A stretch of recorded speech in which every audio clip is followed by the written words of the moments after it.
काफी दिनों से थी। राहुल शर्मा, घोसी के पूर्व विधायक, अंततः राजद में शामिल हो गए। एक इंटरव्यू के दौरान मैंने उनसे पूछा था, आज से करीब 3-4 महीना पहले। उन्होंने ना हाँ कहा था ना कहा था, लेकिन आज हाँ हो गया, राजद में शामिल हो गए। तेजस्वी यादव ने उन्हें शामिल करा लिया, लेकिन अभी भी सस्पेंस बरकरार है, क्योंकि घोसी के जो विधायक हैं रामबली सिंह यादव, उन्होंने 16 अक्टूबर को नामांकन भरने के लिए लोगों को आमंत्रण पत्र भी भेज दिया है। क्या मामला है, क्या सस्पेंस है? हमारे साथ मौजूद हैं नंद शर्मा जी, जो सामाजिक कार्यकर्ता हैं और राजनीतिक अनुभव भी रखते हैं और हर जगह घूमते हैं, टहलते हैं, तो इनके पास बहुत सारे सूत्र हैं, इनके पास भी कई जानकारियां हैं। इनसे बात करेंगे। नंद जी, आपका स्वागत है। जी सर। क्या आप कहेंगे, राहुल शर्मा राजद में शामिल हो गए तो क्या परिस्थिति होगा? क्या वो घोसी से चुनाव लड़ेंगे? क्योंकि घोसी से तो रामबली सिंह यादव ने जो है नामांकन पत्र बांट दिया कि 16 को हम नामांकन करेंगे, तो क्या जहानाबाद से चुनाव लड़ सकते हैं? क्या लग रहा है आपको? ये तो नहीं कहा जा सकता, हम नहीं कह सकते हैं, लेकिन वो चुनाव लड़ेंगे जरूर। क्योंकि जब उन माने राजद में गए हैं तो आखिर तभी न गए हैं जब उनको टिकट के लिए कहीं बोला गया होगा। चाहे घोसी से लड़े या जहाना से लड़े, लेकिन चुनाव तो लड़ना उनका तय माना जा रहा है।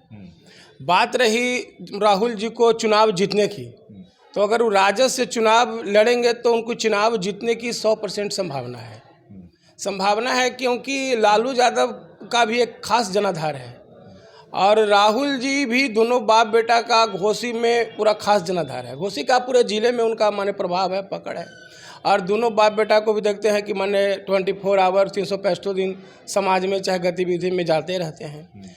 तो चुनाव जीतने का तो पूरा चांस उनको बन रहा है। तो क्या आपको लगता है कि अगर घोसी से मान लें कि अगर उनको टिकट मिलता भी है या, तो क्या जो यादव जो परंपरागत जो वोट है राजद का उन पर चढ़ेगा, उन पर, या भूमिहार का जो वोट वहाँ है वो इन पर चढ़ेगा? और चढ़ेगा तो क्यों चढ़ेगा, कैसे चढ़ेगा, बताइए। देखिए, यादव लोग का एक राजद एक पार्टी है, यादव लोग का एक नेता है लालू यादव, एक तेजस्वी यादव। तो उस व्यक्ति को लग रहा है कि हम वोट अपने नेता को, झंडा को मजबूत कर रहे हैं, हम अपने नेता को ताकत बढ़ा रहे हैं। तो उन लोग माने स्थानीय रूप में नहीं देखता है। यादव लोग में एक खूबी है, वो लोग स्थानीय रूप में नहीं देखते हैं कि जादू नहीं देखते हैं, उन लोग झंडा देखते हैं, उन लोग अपने नेता को देखते हैं। एक गुण उन लोग में हम मानते हैं, राजनीतिक रूप से हम यादव समाज लोग को दक्ष मानते हैं। ये कम से कम वो अपने नेता को देखते हैं, अपने झंडा को देखते हैं, अपने पार्टी को देखते हैं।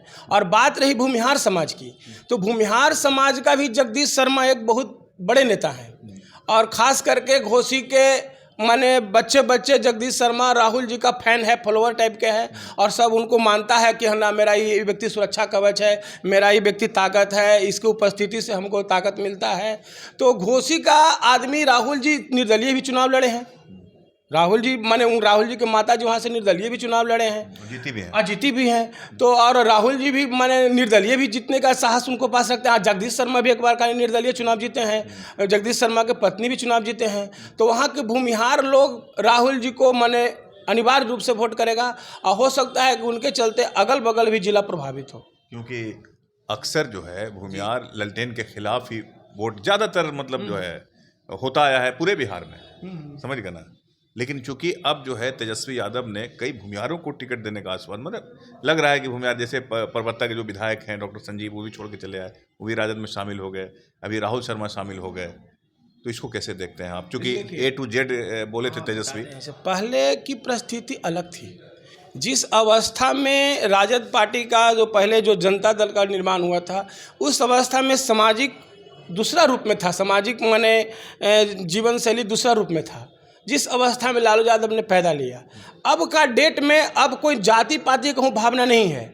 अब कोई व्यक्ति कह दे कि हमको जात के नाम पर कहीं शोषण हो रहा है, जात के नाम पर कहीं छुआछूत का भेदभाव किया जा रहा है, मेरे समझ से अब बिहार में क्या पूरे देश में कहीं भी अब नहीं है। अब पूर्ण रूप से समानता स्थापित हो गया है। अब बात रही भ्रष्टाचार की, तो भ्रष्टाचार जितना स्वर्ण जाति को शोषण कर रहा है, उतने ही भ्रष्टाचार दलित को भी कर रहा है, उतने अति पिछड़ा को भी कर रहा है, उतने अति पिछड़ा जाति को भी कर रहा है। भ्रष्टाचार से एक व्यक्ति, भ्रष्टाचार तो जाति देख के नहीं आता है, भ्रष्टाचार से सब जाति एक रूप से पीड़ित है। तो अब वो बात नहीं रही।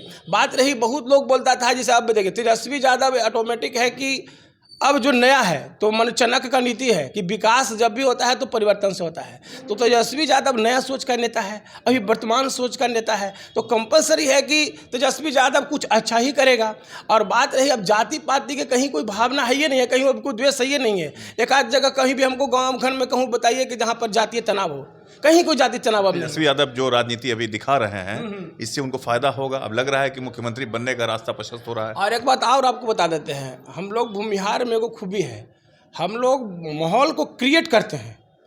भूमिहार लोग खाली तेजस्वी यादव के खिलाफ या लालू यादव के खिलाफ चुप रहेगा ना, यही लालू यादव को तेजस्वी को 1000 गुना फायदा करेगा।